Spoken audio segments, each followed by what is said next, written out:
وَقَدْ نَزَّلَ عَلَيْكُمْ فِي الْكِتَابِ أَنْ إِذَا سَمِعْتُمْ آيَاتِ اللَّهِ يُكْفَرُ بِهَا وَيُسْتَهْزَأُ بِهَا. Yustahza dari istahza'a yastahzi'u. Fi'il mudhari majhulnya yustahza'u. وَقَدْ نَزَّلَ عَلَيْكُمْ فِي الْكِتَابِ. Telah tetap ketentuan di dalam Al-Quran. أَنْ إِذَا سَمِعْتُمْ آيَاتِ اللَّهِ يُكْفَرُ بِهَا وَيُسْتَهْزَأُ بِهَا. Jika Anda kelak mendengar, menyimak ada ayat-ayat Allah diolok-olok atau bahkan diingkari. Jadi ada yang mengingkari total ingkar, menolak sepenuhnya. Ada yang mengolok-olok. Fala taq'udu ma'ahum, maka jangan sertai, jangan gaul dengan yang seperti itu. Ya, kalau memberi materi jangan disertai, nanti itu virus yang menular. Ingat, nifak itu menular. Munafik itu menular, ingat itu. Dan lebih bahaya daripada Covid. Betul. Covid itu kalau meninggal dalam ketaatan bisa melahirkan syahid akhirat. Tapi munafik kalau meninggal apresiasi neraka jahanam. Hati-hati, itu lebih berbahaya. Kemudian apa? Fala taq'udu ma'hum hatta yakhudu fi haditsin ghairi, sampai dia tobat. Itu saking sayangnya Allah masih diminta tobat, jangan lakukan. Makanya kalimatnya kalla di An-Naba.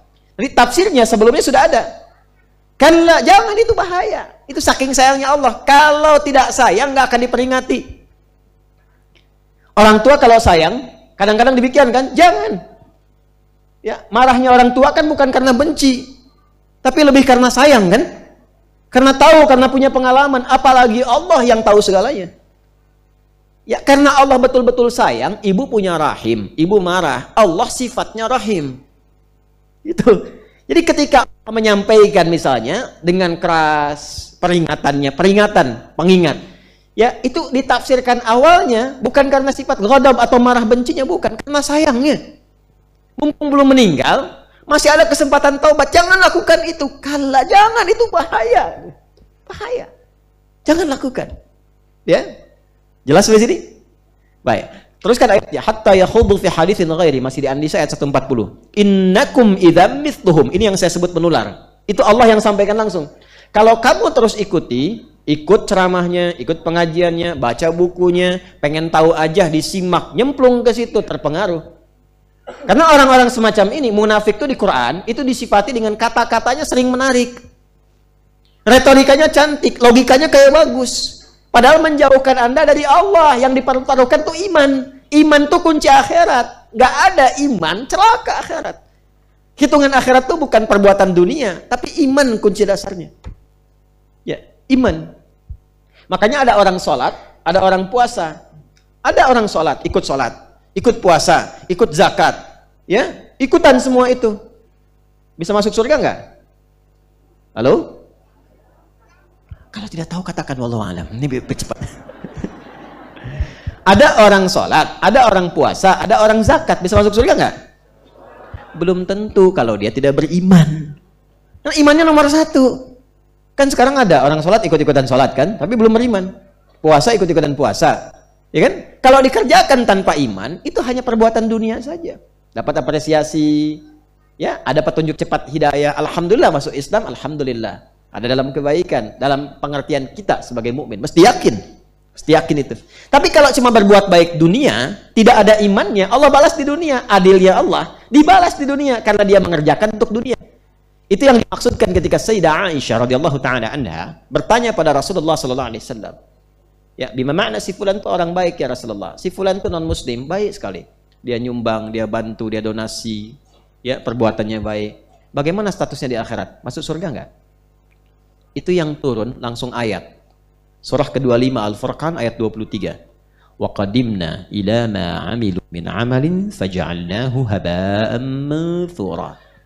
Dengan keadilanku, kata Allah, karena dia mengerjakan itu, motivasinya dunia bukan akhirat, maka dibalas dengan balasan dunianya. Allah adil. Kan kalau mengerjakan dunia dibalas akhirat tidak adil kan? Dunia ya balas dengan dunia. Aku balas cepat, kata Allah, untuk memberikan kenyamanan dunianya. Kalau dia mau kembali kepada konsep akhirat, di akhirat diberikan. Maka di akhirat gak jadi apa-apa kecuali debu yang berterbangan. Turun ayatnya. Karena itu kunci akhirat itu imannya. Iman ini yang penting. Nah, saking kencangnya peringatan itu turun. Kalla, jangan lakukan, ini bahaya. Makanya kalau ada orang yang nyeleneh, yang tidak jelas, jangan sertai. Jangan iseng-iseng, tinggalkan aja langsung, bahaya. Nah, orang-orang seperti itu tipikalnya kadang-kadang bicaranya pintar.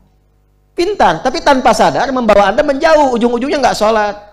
Ujungnya nggak puasa. Yang paling bahaya menyoal keyakinan sendiri. Ya. Di mana ditemukan kalimat itu? Di Al-Baqarah misalnya, di ayat ke-204. Wa minan nasi may yu'jibuka qawluhu fil hayatid dunya wa yushhidullaha ala ma fi qalbihi wa huwa aladul khisam. Ada orang yang karakter hidupnya ketika bicara kata-katanya menarik, retorikanya begitu cantik. Kadang-kadang bawa ayat-ayat Quran, dipotong-potong, bawa untuk menguatkan argumentasi. Kadang-kadang bawa gelar, sehingga terlihat seperti meyakinkan. Padahal itu musuh yang paling berbahaya, kata Al-Quran. Karena dia bawa status, bawa gelar. S1, S2, S3, S4, kerupuk 2, itu kan masuk banyak. Karena saya suka pengen senyum sendiri, ini orang belajar tinggi-tinggi sampai S3, tapi nggak kenal Allah, kalah sama anak TK yang belum sekolah SD. Saya ngapain sekolah tinggi-tinggi kalau konslet pulangnya? Sekolah tinggi-tinggi tapi nggak kenal Allah, sedangkan ilmu itu ada untuk menguatkan iman. Anda kalau belajar di kampus IPK 4 nggak kenal Allah, belum pintar Anda.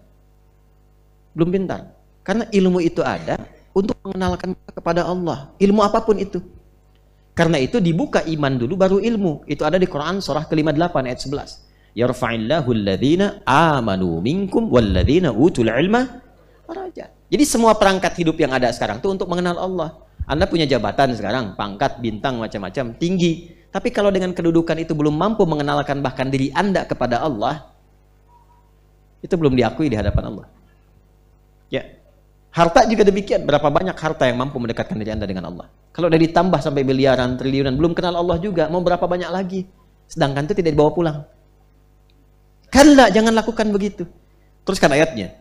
Innallaha jami'al munafiqina wal kafirina fi jahannama jami'a. Kalau ada orang mempertahankan nifaknya dan mempertahankan kemunafikannya dalam konteks menyoal agamanya, maka tempat kembalinya yang paling istimewa di neraka, kata Allah. Yang paling istimewa di neraka.